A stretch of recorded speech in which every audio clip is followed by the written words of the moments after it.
આપણે ઝૂંપડાવાસીઓને મફત મકાનો આપવાની વાત કરીએ છીએ કે ઝીરો સ્લમ, કોઈ પણ જગ્યાએ સ્લમ ના હોવું જોઈએ, કોઈ પણ માણસ ઘર વગરનો ના હોવો જોઈએ.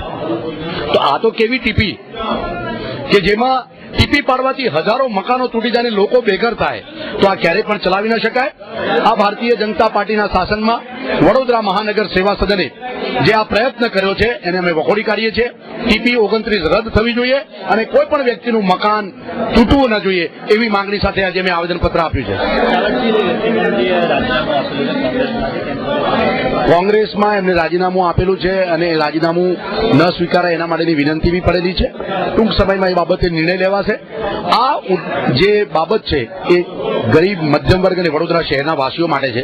અમે તમામ ભેગા થઈને ચોક્કસથી લોકોની ફેવરમાં નિર્ણય લાવીશું.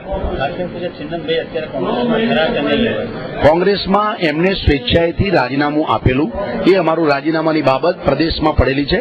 એમની રિક્વેસ્ટના આધારે ફેર વિચારણા કરી એ બાબતે નક્કી કરવામાં આવશે. માંજલપુરના રહીશો તરફથી ટીપી 29 સૂચિત ટીપી અંગેનો મોરચો આવેલો હતો. એ મોરચામાં એમની રજૂઆત મુખ્યત્વે પાકા મકાનો, ઝૂંપડાઓ, યુએલસીના મકાનો નો સર્વે કર્યા સિવાય સૂચિત ટીપી નાખવામાં આવી છે એવી રજૂઆત અત્રે કરવામાં આવેલી છે. ઉલ્લેખનીય છે કે ચિનમ ગાંધીએ થોડા સમય પહેલા જ કોંગ્રેસમાંથી રાજીનામું આપી દીધું હતું, પરંતુ તેમના કાર્યક્રમમાં શહેર કોંગ્રેસ પ્રમુખ નરેન્દ્ર રાવતની હાજરીએ આશ્ચર્ય જગાવ્યું. અલબત્ત બંને જણા પરસ્પર ચિનમ ગાંધી કોંગ્રેસ સાથે જ હોવાનો રાગ આલાપતા હતા.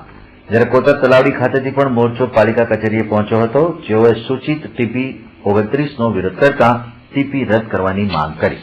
અમારા ટીપી 29 જે આમાં કોર્પોરેશને પાડી છે એમાં 90% બાંધકામ છે, 10% ખુલ્લી જગ્યા છે અને આમાં 120 નગર બની ચૂક્યા છે અને 120 નગરમાં કોર્પોરેશન રોડ, રસ્તા, ડ્રેનેજ, પાણી, વેરા બધું આપી ચૂકી છે. અમારો જે એનો સખત જ વિરોધ છે કે ભાઈ આ ટીપી રદ કરો. ટીપી નહીં રદ કરે તો અમે ગાંધીજીના માર્ગે આંદોલન કરીશું. અને 120 નગરમાંથી અત્યારે બે માણસ લાયા છે તો એ 8 થી 10,000 માણસ મારી સાથે આજે મોરચામાં છે. બીજી તરફ સૂચિત ટીપીના વિરોધ મુદ્દે વિપક્ષી નેતાએ ચિન્નમ ગાંધી પર પ્રહારો કર્યા. વિપક્ષી નેતા ચંદ્રકાંત ભટ્ટુએ ચિન્નમ ગાંધીની વિરોધ શૈલી પર કટાક્ષ કરતા વોટ એન્ડ પોલમાં જોડે રહેવા કહ્યું હતું. તેમજ કોંગ્રેસમાંથી રાજીનામા મુદ્દે પણ ચિન્નમ ગાંધી પર સવાલો ઉઠાવી ચિન્નમ ગાંધીને તકવાદી ગણાવ્યા.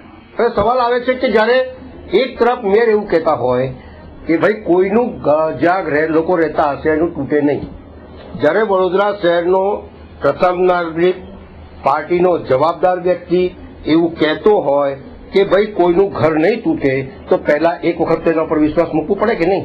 અને વિશ્વાસ મૂક્યા વગર તમે કોઈને કહો કે તમારું ઘર તૂટી જશે, તમે રોડ પર આવી જશો, આ લોકો આમ છે એમ કરીને તમે આયા એનો વાંધો નથી. અને પ્રદર્શન કરવું બધાનો હક છે, હક મેળવવાનો બધાનો હક છે અને લડવાનો બધાનો હક છે. પણ અમારું કહેવાનું એ છે કે જ્યારે આ જાહેરનામું જાહેર થશે, લોકોના બધા વાંધા લેશે અને વાંધા રિજેક્ટ કરશે, જે દિવસ વાંધા રિજેક્ટ કરશે તે દિવસે અમે સભામાં બી લડીશું અને વડોદરા શહેરના જ્યાં ખૂણે ખાતરે જ્યાં બી ટીપીના નામે લોકો ઉપર અન્યાય થશે મેદાનમાં બી આવીશું. જંપીને નહીં બેસીએ પણ ખોટી રીતે લોકો નાગરિકોને હેરાન નહીં કરીએ. લોકો રોજીરોટી કમાવા માટે જતા હોય અને એમને હેરાન નહીં કરીએ. અમને જયારે ટ્રસ્ટી બનાવીને અમને અહીંયા મોકલ્યા હોય ત્યારે એમને જોયા વગર એમની લડાઈ લડવાનો અમારો નેમ છે અને નેમ અમે પૂરું કરીશું. તમને કોઈએ કીધેલું રાજીનામું આપો, તમને કોંગ્રેસ પાર્ટી હારી નથી લાગતી એટલે તમે રાજીનામું આપી દીધો. હવે સ્વીકારે કે નહીં સ્વીકારે તમે આપી દીધું છે ને, પછી કોંગ્રેસ પાર્ટીનો ટેકો કે નહીં ટેકાની વાત હું કામ કરો? તમે પોતે જ રાજીનામું આપ્યું, તમને કોઈએ કીધું નથી. અને રાજીનામું આપ્યા ભાઈ તમે ચૂંટણી લડ્યા છો ભાઈ પેલા રેડ્ડીની પાર્ટીમાંથી, જગન રેડ્ડીના પાર્ટીમાંથી, ત્યાંથી હારી ગયા પાછા આવી ગયા. એટલે તમને મન ફાવે એવું તમે કરો અને પ્રજાને કહો કે તમારા ઘર તૂટ જાયગા. અરે તૂટ જાયગા તો સવાલ નહીં. સવાલ એ છે કે તમે એક જડતાથી લડો. હારી ગયા, જીતી ગયા, રહ્યા નહીં રહ્યા કોઈ મતલબ નથી એનો. તમે જ્યાં છો ત્યાં સ્થિર રહો.